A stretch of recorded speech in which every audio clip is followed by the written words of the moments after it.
새로운 역사라는 것은 언제나 개척자들에 의해서 그 역사의 장이 쓰여지는 것입니다. 이런 개척자들을 가리켜서 우리는 보통 프론티어라고 부릅니다.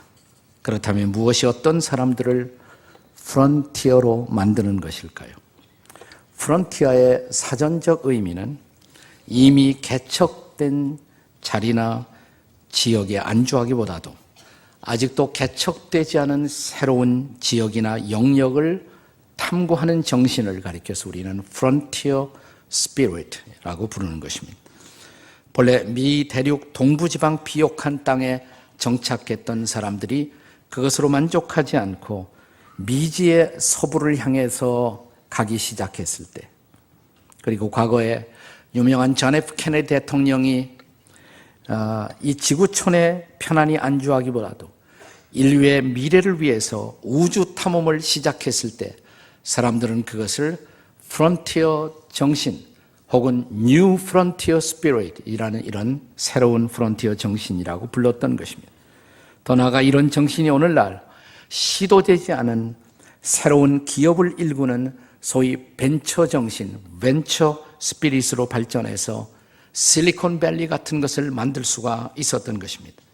한마디로 프론티어 정신이란 현상 유지를 거부하고 미래를 향해서 도전하는 벤처 정신이라고 말할 수가 있습니다. 70년이라는 적지 않은 세월 동안 처음에는 바벨론의 포로로 잡혀갔던 그 땅에서 나름대로 이스라엘 백성들 가운데는 성공을 거둔 사람들도 적지 않았을 것입니다. 그러나 새롭게 일어난 페르시아의 고레스, 사이러스 왕이 자유를 선포했을 때 이제 이스라엘 백성들은 그들의 옛날 땅 시온의 땅으로 귀환할 수 있는 자유가 주어졌습니다. 하지만 이미 익숙할 대로 익숙해진 그 땅을 버리고 자기 조상들의 옛 땅이지만 그 땅을 향해 떠나간다는 것은 결코 쉽지 않은 결단이었습니다. 이때 하나님의 감동하심, 그 하나님의 부르심에 응답하여 자원에서 일어나 시온의 땅으로 돌아온 사람들, 그리고 성전 재건에 헌신했던 사람들은 바로 그 시대의 프론티어들이라고 할 수가 있습니다. 지난 70년간 우리 조국도 파란만장한 광복 이후의 세월을 살아왔습니다. 광복되자마자 얼마 되지 않아서 닥쳐왔던 남북 분단의 비극 속에서도 오늘 한국은 이제 선진국의 문턱까지 도달할 수가 있었고 소위 OECD 세계 경제 규모 거의 13위에 도달하는 나라로 발전해 올 수가 있었습니다. 그런데 지금 우리 민족은 더 이상 앞을 향해 나아갈 것인가 아니면 안주할 것인가라는 새로운 기로에 다시 서게 되었습니다. 우리 민족 앞에 주어진 민족사적 과제는 이제 평화로운 통일입니다. 그러나 이 통일의 부담을 안고 경제적으로 후퇴하기보다도 그냥 지금 이 정도의 생활에 머무르는 것이 더 좋다고 생각하는 안주를 택하는 국민들의 숫자가 적지 않게 이 땅에서 늘어가고 있는 것도 현실입니다. 작년에요, 2014년에 KBS에서 한국 사람들의 통일의식 조사라는 것을 했습니다. 거기에 보니까 통일은 필요하지 않다, 그냥 그대로 살자, 이게 22.4%예요. 적지 않죠. 22.4%의 사람들이 그런 생각을 하고 있어요. 더군다나 통일되더라도 내가 통일 비용을 내 돈에서 부담할 의사는 없음, 44%예요. 44%. 그것이 오늘 이 땅의 현실입니다. 참으로 새로운 미래를 대한민국이 개척해 가기 위해서는 우리는 새로운 프론티어 스피릿을, 개척자의 정신을 필요로 하고 있는 것입니다.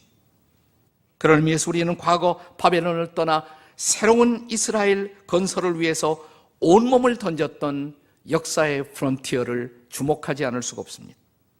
새 역사의 개척자들 누구일까요? 첫째로 그들은 조국 재건에 헌신하고자 하는 사람들이었습니다.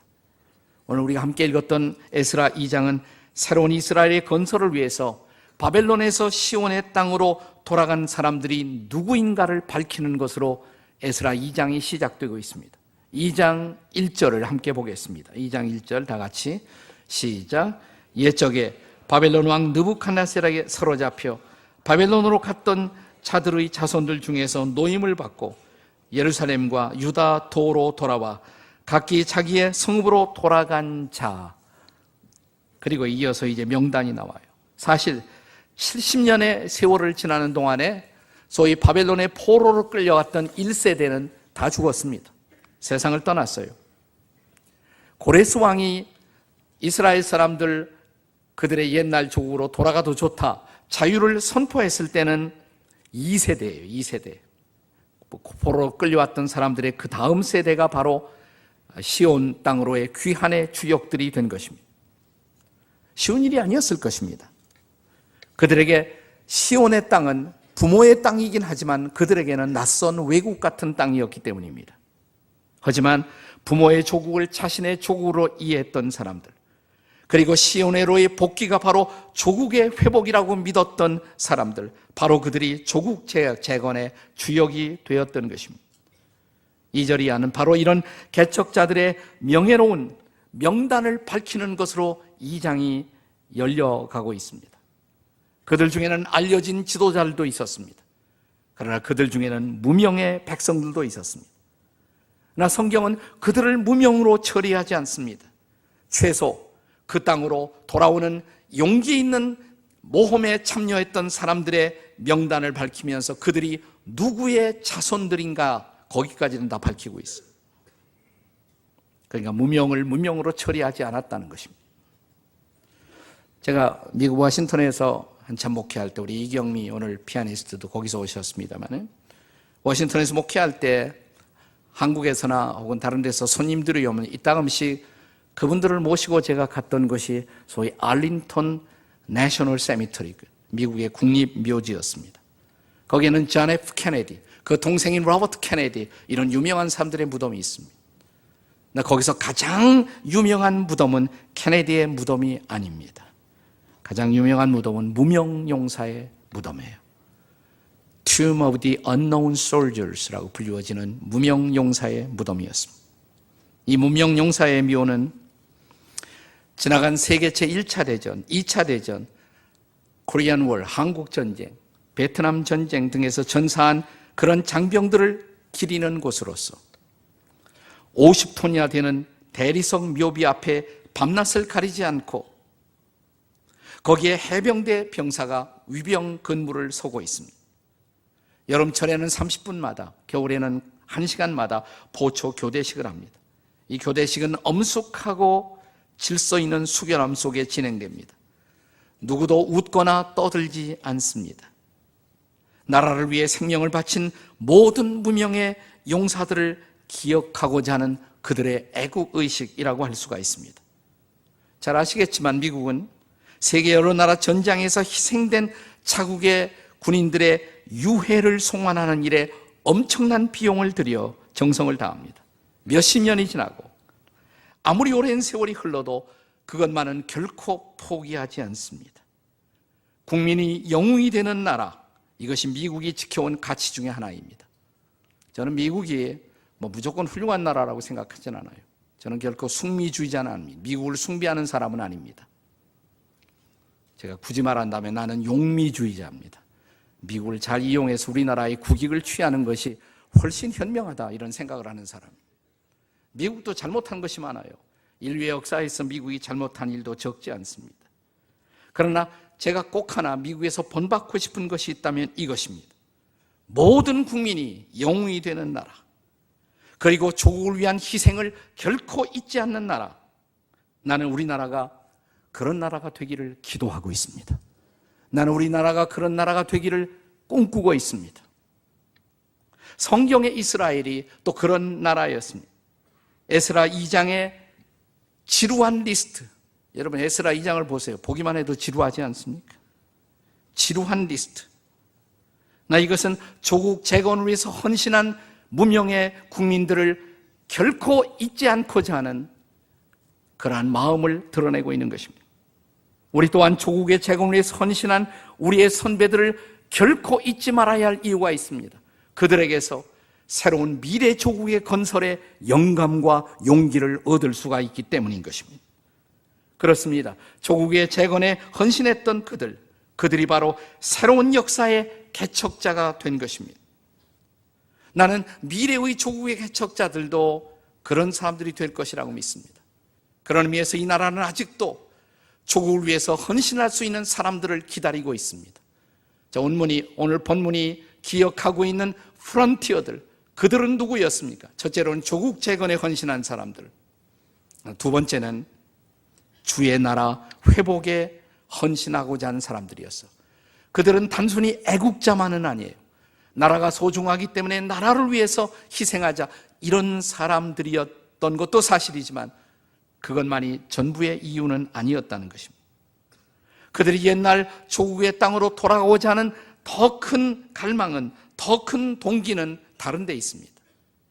성전 회복을 보고 싶어 했던 것입니다. 지금 우리식으로 말하면 예배의 회복, 그리고 하나님 나라의 회복에 있었다는 것을 알 수가 있어요.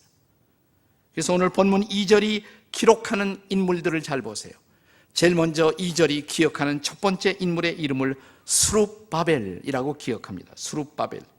바벨론식 이름이지만 다윗의 후손으로서 정말 하나님을 사랑했던 사람에 대한 독특한 이름이 스룹바벨이에요. 그 다음에 예수아는 다른 말로 여호수아입니다. 이스라엘 백성들이 포로로 잡혀가기 직전에 마지막 제사장이 바로 여호수아라는 이름의 제사장이었습니다. 요사닥의 아들이었다라고 성경은 기록하고 있습니다. 그들이 가장 앞장서서 옛날 시온의 땅으로 돌아왔어요. 그들의 관심은 무엇 때문이었을까요? 단순히 애국, 그것이 전부가 아니라 성전의 회복에 그들은 관심이 있었던 것입니다. 여기 2절에 언급된 지도자들 이름을 쭉 보면 모두 몇 명입니까? 11명이에요. 11명. 비슷한 명단을 느헤미야 7장 7절에서 발견할 수가 있는데 거기에 보면 한 사람의 이름이 추가가 됩니다. 나하만이. 그 사람의 이름을 합하면 12명이 됩니다. 12명. 12이라는 숫자는 성경에서 독특한 상징적 의미를 갖습니다. 그것은 하나님의 나라의 백성을 대표하는 숫자예요. 자, 구약에 이스라엘 지파 몇 지파? 12지파. 신약에서 예수님의 제자 몇 제자? 12제자. 그들은 하나님의 백성을 대표하는 숫자라고 할 수가 있어요. 12 지도자를 통해서 하나님 나라 회복의 거룩한 열망을 드러내고자 하는 것입니다. 그리고 에스라 2장에 지금은 조국으로 시온의 땅으로 돌아오고 있는 사람들 가운데 가장 많은 다수의 직종이 뭔 줄 아십니까? 제사장들이었어요. 제사장이 제일 많이 돌아왔습니다. 2장 36절이야 39절에 제사장이 그룹을 지어 그룹별로 돌아오고 있는 모습을 성경은 보여주고 있습니다. 한번 읽어보실까요? 다 같이 시작. 제사장들은 예수아의 집 여다야 자손이 973명이요 임멜 자손이 1052명이요 바스월 자손이 1247명이요 하림 자손이 1070명이었더라. 합계 얼마예요? 빨리 계산이 되겠습니까? 4289명. 그런데 이 숫자는 전체 시온의 땅으로 제1차 귀환한 사람들 가운데 10분의 1에 달하는 숫자예요. 그러니까 10분의 1이 다 제사장이었단 말이에요. 다 제사장. 4가지 그룹의 제사장, 4가지 가문의 제사장, 여다야 가문, 임멜 가문, 바스올, 하림, 4가문의 제사장들이 리더가 되어 그들을 이끌고 돌아왔던 것입니다. 다시 말하면 성전 회복에 관심을 가진 사람들에 의해서 제1차 바벨론 회복이 이루어지고 있었다는 사실입니다. 그렇습니다. 그들은 마냥 그냥 그들 민족의 옛날 고토가 회복되는 것에만 관심이 있었던 것이 아니라 그 땅에 하나님의 나라가 회복되고 하나님을 예배하는 땅이 되는 것에 가장 커다란 관심이 있었던 것입니다. 자, 이제 돌아오는 그들의 헌신을 보실까요? 68, 69절입니다. 본문 68, 69절 같이 읽습니다. 시작. 어떤 족장들이 예루살렘에 있는 여호와의 성전터에 이르러 하나님의 전을 그곳에 다시 건축하려고 예물을 기쁘게 드리되 힘 잘하는 대로 공사하는 금고에 드리니 금이 6만 1천 다리기요 은이 5천만에요 제사장의 옷이 100벌이었더라. 그들은 돌아와 기쁘게 성전 회복을 위해서 그들이 가진 모든 것을 힘이 자라는 대로 드렸다. 그들이 드린 목록 가운데 흥미로운 것은 제사장 옷 100벌이죠. 제사장들도 자기들이 가지고 있는 옷까지 드리면서 성전의 회복을 열망했던 것입니다. 여러분, 지금 우리 민족사적으로 우리 민족 앞에 주어진 가장 중요한 과제, 평화 통일의 과제를 생각해 보세요. 자, 적어도 저는 평화 통일이 되어야 한다라고 통일을 열망하는 사람들이 아직도 70%에 달한다는 것, 이것은 희망적이에요. 그러나 우리들의 통일 논의에 있어서 두 가지가 정말 진지하게 탐구되지 않으면 안 됩니다. 한 가지는 뭐냐? 통일은 그냥 되는 것이 아니에요. 통일을 위한 대가를 지불해야 합니다. 값지불을 해야 합니다.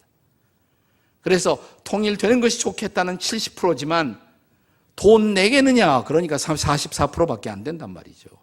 내가 받는 월급을 줄이면서 통일 비용을 지불하겠느냐? 내 대가를 지불하지 않는 한 통일은 안 돼요.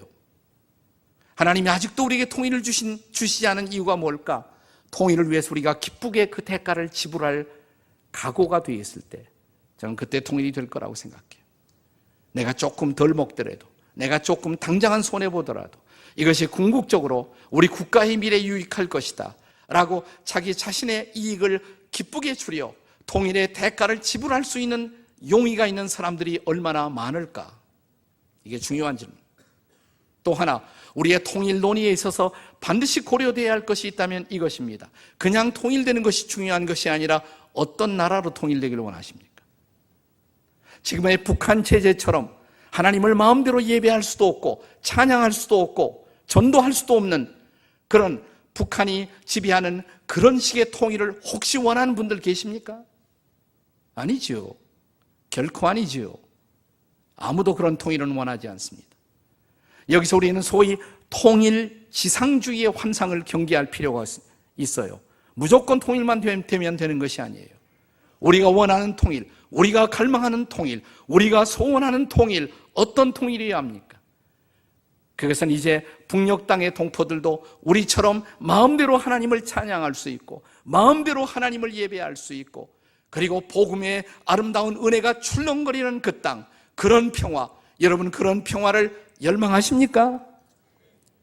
안 하십니까?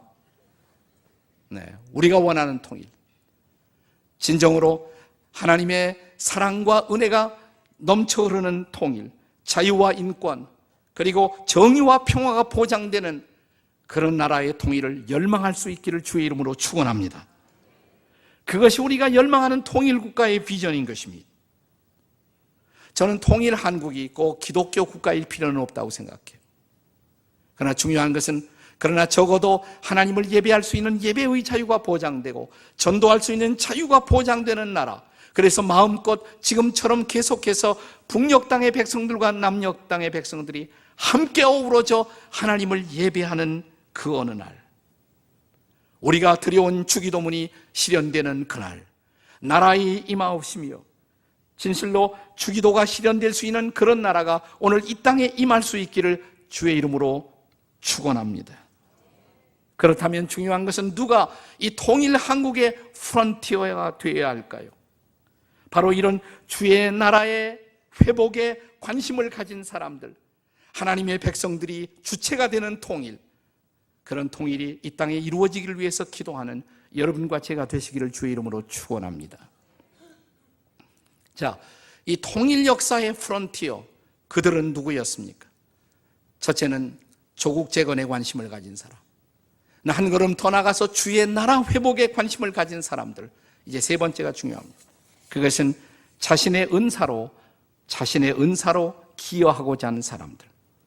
여기 에스라 2장 바벨론 포로에서 시온의 땅으로 돌아오는 사람들의 명단 끝머리에 우리는 흥미있는 사람들의 유형을 발견하게 됩니다. 70절을 같이 읽겠습니다. 70절 시작. 이에 제사장들과 레위 사람들과 백성 몇과 노래하는 자들과 문지기들과 느리님 사람들이 각자의 성읍에 살았고 이스라엘 무리도 각자의 성읍에 살았더라. 여기에 제사장 레위인, 그들이 들어가는 것은 당연하죠. 제사장 레위인들은 성전이 회복되면 하나님을 제사하고 예배하는 일에 주역을 감당할 사람들이니까. 거기에 또 빠지지 않은 사람들이 있어요. 문지기와 노래하는 자들. 이 두 사람들을 주목해 보세요. 문지기들과 노래하는 사람들.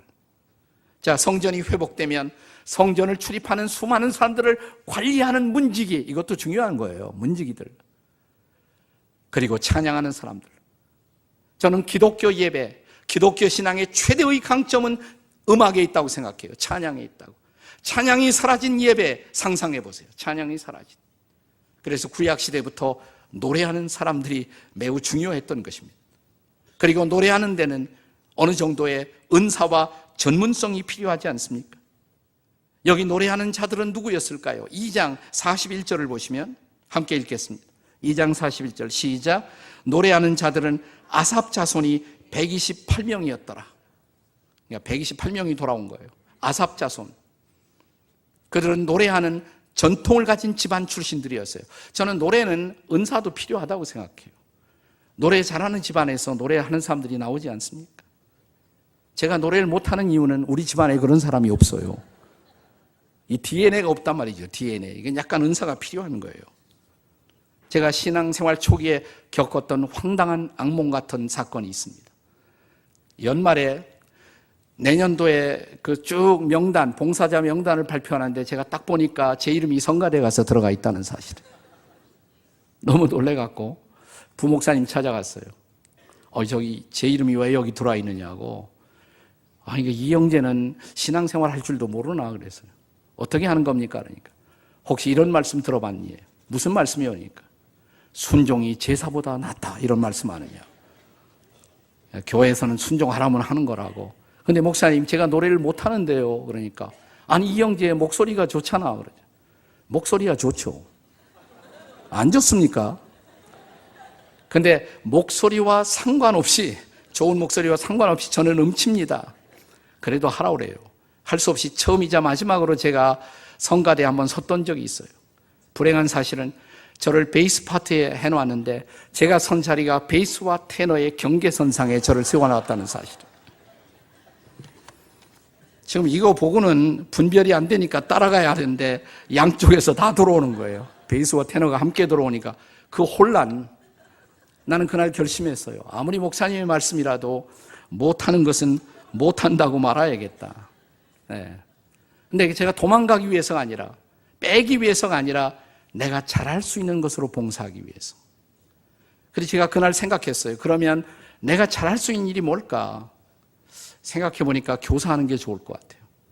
그래서 내가 중등부에 가서 교사한다 그러니까 경험 있느냐고. 한 번도 없다 그러니까 그러면 국민학교 초등부에 가서 거기서부터 교사를 하라고 그래요. 했어요. 열심히 했어요. 잘했을까요? 못했을까요? 상당히 잘했습니다. 네. 아이들이 좋아하더라고요. 제가 가르치면. 네. 그리고 잠시 후에 중등부 교사가 됐어요. 잘했을까요? 못했을까요? 잘했어요. 그러니까 고등부에서 스카웃이 됐어요. 이제 고등부 교사를 했습니다. 그 시절 제가 고등부에서 가르친 학생들 가운데 최소한도 30명은 다 목사가 됐어요. 우리 교회가 속해 있는 이 지방에, 이 경기 지방 쪽에 한 20, 30명의 목사들인 그 시절 제가 가르쳤던 친구들이에요. 그거 보면 제가 은사가 있어요, 없어요? 은사가 있죠.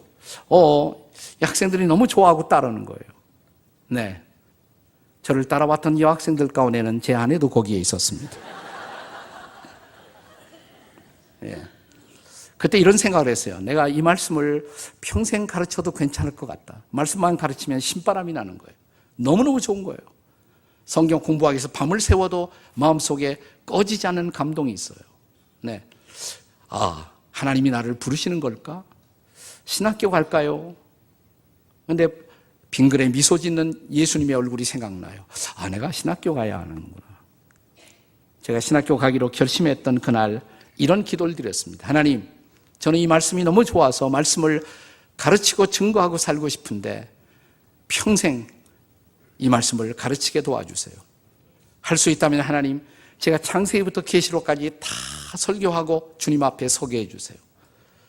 그래서 저는 알아요. 아직도 훨씬 더 오래 살아야 돼요. 왜냐하면 성경 다 설교하는 것이 아직 끝나지 않았어요. 에스라서도 내 평생 처음으로 설교하는 거거든요. 구약의 몇 개는 제가 남겨놓았습니다. 천천히 설교할 겁니다. 다 끝나면 제가 갈 겁니다. 예. 그러면서 이런 기도를 했습니다. 주님, 내가 이 말씀으로 특별히 내 조국에서 젊은이들을 일으키는 일에 제 인생이 쓰여졌으면 좋겠습니다. 저는 어느 정도 그날 제 기도를 주님이 응답하신 인생의 결과가 지금 이 모습이라고 저는 생각을 하고 있습니다. 제가 평생 목회를 하면서 가장 고민했던 때가 1993년이에요. 오늘 피아노 연주한 우리 이경미 자매 보니까 더 생각이 나는데 1993년에 제가 워싱턴에서 목회를 하고 있었고 그 당시에 우리 교회는 굉장한 부흥을 경험하고 있었습니다. 워싱턴에서 가장 잘 부흥되고 있었던 교회 중에 하나였습니다. 그리고 새로운 건물을 지었습니다. 이제 편안히 거기서 목회하면 돼요. 근데 편안히 목회하고 편안히 죽다, 이건 아닌 것 같았어요. 제가 젊은 시절 주 앞에 헌신했던 기도가 생각이 났어요. 내가 이 말씀으로 젊은이들을 섬기고 싶다고. 이미 목회도 재미있었지만 더 많은 젊은이들에게 말씀을 전할 수 있는 기회, 젊은이들이 주역이 되는 교회, 건강한 교회. 1년 동안 하나님이 저를 기도를 시켰습니다. 고통 끝에 마지막 결정을 하고 저는 다시 개척을 하기 위해서 93년 말에 한국 땅에 나왔던 것입니다. 그 결과로 지구촌 교회가 태어난 것입니다. 제가 후회했을까요? 아니죠. 조국을 섬기기 위해서, 아니 이 땅에 하나님의 나라가 임하는 것을 보고 싶어서, 아니 이 땅의 젊은이들에게 조금이라도 이 말씀으로 영향을 끼칠 수 있는 그 삶을 위해서, 내게 주어진 내 은사로 주의 나라를 섬기기 위해서 내가 드렸던 결단, 쉬운 결단 아니었어요. 그때 아이들이 중고등학교 다니고 가족에 대한 희생, 그리고 처음부터 아무것도 없는 데서 다시 교회를 시작해야 했었던 결단. 그러나 그것은 후회할 필요가 없는 결단이었습니다. 지금 이 땅은 다시 그런 프론티어를 기다리고 있습니다. 이 땅에 하나님의 나라가 오기 위해서 그 하나님은 여러분 중에 어떤 사람을 부르고 있습니다. 여러분의 은사, 여러분의 재능을 통해서 하나님을 섬길 수 있는 오늘 이 시대의 프론티어는 어디에 있을까요? 오늘 이 부르심 앞에 응답할 수 있는 사람은 누구일까요?